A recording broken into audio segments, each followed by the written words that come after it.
makes sense to you? It does make sense. And I picked up on something you said, trust and love. Trust. What It's is that? Because I know what trust is, but you said trust and love. So you put trust and love together. Trust and love. I think that you cannot, for me, you cannot love someone fully unless there's trust there. Because if you don't trust a person, I think you can't allow for yourself to fully let go and fully allow for love to come into your life and into your heart. Very important. Now you said fully let go. Fully let go. Fully let go in love.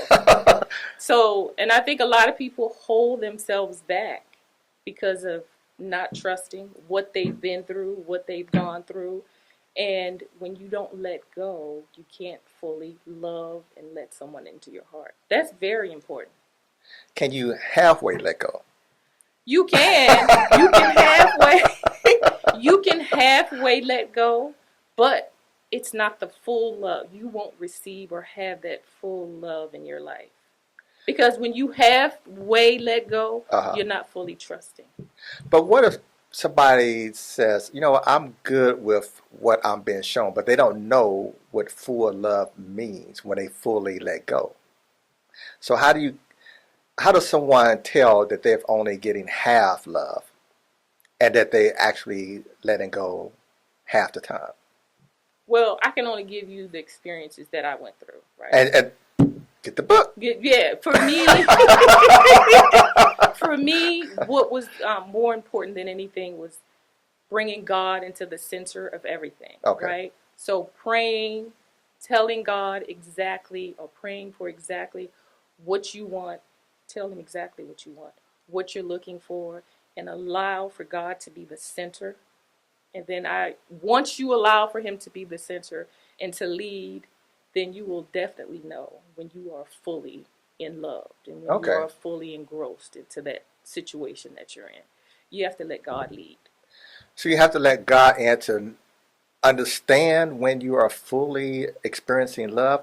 Some people who are non-believers may say, you know what, I don't have a relationship with God and don't have any spiritual foundation, but I feel fulfilled. Can you be fulfilled in love and not have God centered? You can think that you are. Oh, think. I think that's just, like I said, in my opinion. I think that you can think that you are. And I know for some people aren't religious. Some people aren't, they don't have God in the middle of their life. But what I can say is, why not give God a try, right? You have nothing to lose and everything to gain. And when you put him in the center and let him lead, you will know how, well, you won't know until you allow him to be in the center how great your life and love life can be. Put God in the middle. Invite him in. And it could start with something as simple as, for me, like I said, when I became a single parent and a widow, what I would do is, because that's, when I was at that point, had a problem with trusting God, right? Not sure if I could even be in another relationship or be in love again. But it started with me just having a simple conversation with him on my way to work every day, at night when I was in my room by myself.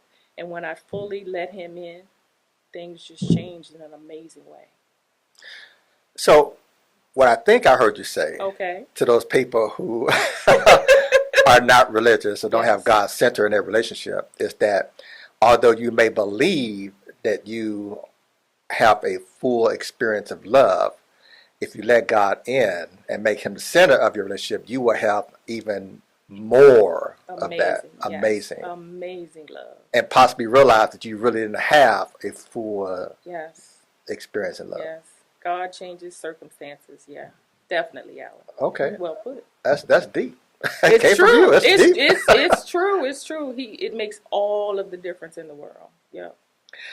And so you also said, when I asked you about love having a purpose, you also said that it helps you understand who you are. It does help you. I found that interesting. Because I think I know who I am. You think you know who you are? I think.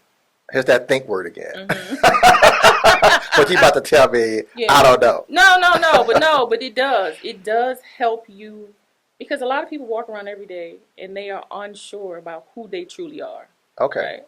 I think everybody does. Right? Everybody has that doubt. But yeah, when you allow for, that love to kind of come into your life, it helps you really define who you truly, truly are. And sometimes that takes a really long time to figure out. A lot of people don't even realize that they're kind of lost when it comes to knowing who they truly are. And finding yourself is really important. Like I said, it can also change your life and change your world. What if you have somebody out there who's saying, because listen, you know who you are. There's people out there who are doubters. Yeah. They said, I know who I am. How do they know that they don't know who they are? God in the center. He will always reveal to you who you truly are. Ooh, okay. Do you have love in your life? Are you the type of person who is not afraid to love and give love, to receive love and to give love?